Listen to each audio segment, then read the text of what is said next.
Jeremy Corbyn, leader of Britain's opposition Labour Party, has been sitting on the fence over Brexit for the last 2 years. But Jeremy Corbyn is coming under increasing pressure from some of his young radical supporters to change policy and back a second referendum, or at least hold a public vote on whatever deal Theresa May comes back from Brussels with at the end of the year. Until now, Mr Corbyn has enjoyed the full backing from his own support group of more than 40,000 grassroots members called Momentum. But now one member of that group thinks that things should change. Over the past 2 years, things have been a bit quiet in terms of Brexit, especially from the left of the Labour Party. Alina Ivanova has launched a petition which, if it gets to 4,000 signatures, or 10% of Momentum membership, will force a referendum of the group's entire membership on whether to have a second vote on Brexit. Already, it has attracted close to 3,700 names. I campaigned very hard for Remain because I believe in the potential for especially a Labour-led government within the EU to radically reform what the EU is about. And so I thought I need to do something because time is running out. We're getting closer to conference this year and we're not really talking about this enough. This may not be music to the ears of Mr Corbyn, who has tried to walk a tightrope between the mostly pro-EU Labour membership and a large number of Labour voters who backed Leave. We could focus on trying to rerun the arguments of the referendum, oppose Brexit at every turn, and be a party that represents the 48% who voted Remain in the referendum, and only the 48%. Or we can rise to the democratic challenge set before us to represent the whole country and bring people together by putting forward a progressive vision for a post-Brexit Britain. Critics of Mr Corbyn point out accurately that for decades he has been a Eurosceptic.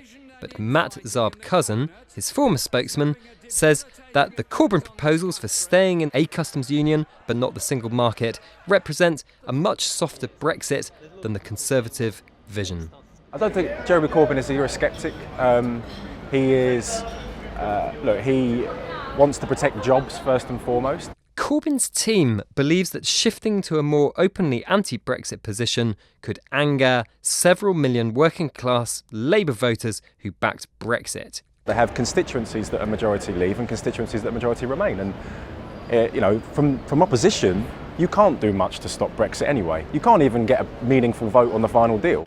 Many Labour MPs who tried to force out Corbyn in 2016 now find themselves on the same side as Europhile members of Momentum. Alison McGovern is a leading Remain Labour MP on the right of the party. A lot of parts of the Labour Party, Momentum included, are now thinking that they should have a say on the Brexit deal and the British public should have a say. It's notable that a lot of the trade unions have had this conversation at their policy conferences too. Now that we might relatively soon know a bit more about what it actually means, I think people are wondering if the House of Commons can't sort it out because it's a hung parliament. Maybe we need to go back to the British public. On the other side of this debate are a number of pro-Brexit Labour MPs who maintain that a hardcore of Labour voters want to leave. In particular, they fear there's a failure to support a crackdown on immigration would infuriate swathes of long-standing supporters in the Midlands, Northern England and Wales. I think Labour has got the right policies. We accept the result of the referendum, and that means we accept that we are leaving. We supported Article 50. And quite rightly, we want to make sure we get as good a deal as possible, and that means that we can trade as easily as we possibly can, that there's an end to freedom of movement, and we can come to, if it's possible, to some sort of customs arrangement as well. And I think importantly for the Labour Party is also looking to the future and saying, what are the sort of areas of industrial policy, economic policy that maybe we haven't been thinking hard enough about whilst we've been in the European Union. Alina Ivanova feels that a move for another referendum would not undermine Corbyn and that the grassroots need to be heard. We have proved twice that the membership of the Labour Party wants Jeremy Corbyn to lead the Labour Party. If we have trust in our membership to do that, then we can trust ourselves to just have a friendly discussion about this one major issue. But those in Team Corbyn think that caution remains the best way forward, and they would prefer a more nuanced approach. Even the majority of people that voted Remain think the result should be respected. Now, once we get the deal, it could be a case that people think, actually, this is worse than staying in the European Union, and it looks like it might be going that way. So I think it would depend on whether public opinion changes by the time we get the deal, whether there is a mood to have another referendum.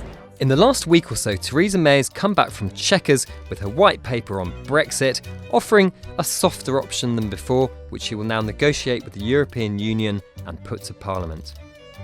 Alison McGovern says there's no guarantee that a majority of MPs could either agree to those May proposals, or to an even softer Brexit, or to a hard Brexit with no deal. No one party can call all the shots. There's two ways to deal with that. Either you get everybody together and try and find a compromise and listen to what all the different groups are saying, or we say once we know what the deal is, then the British public had better vote and say, is this actually what they wanted? Caroline Flint, a former cabinet minister from the New Labour era, now finds herself on the same side as the current Labour leadership, at least on Europe. Both agree that Britain should try to negotiate the best deal possible, but if necessary, have another general election rather than a second referendum.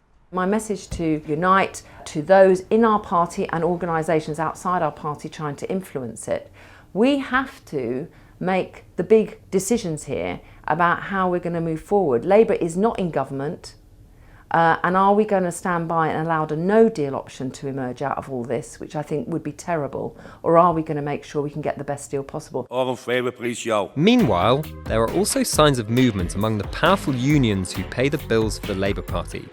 Unite, the biggest union, recently voted to keep open the possibility of a second referendum vote.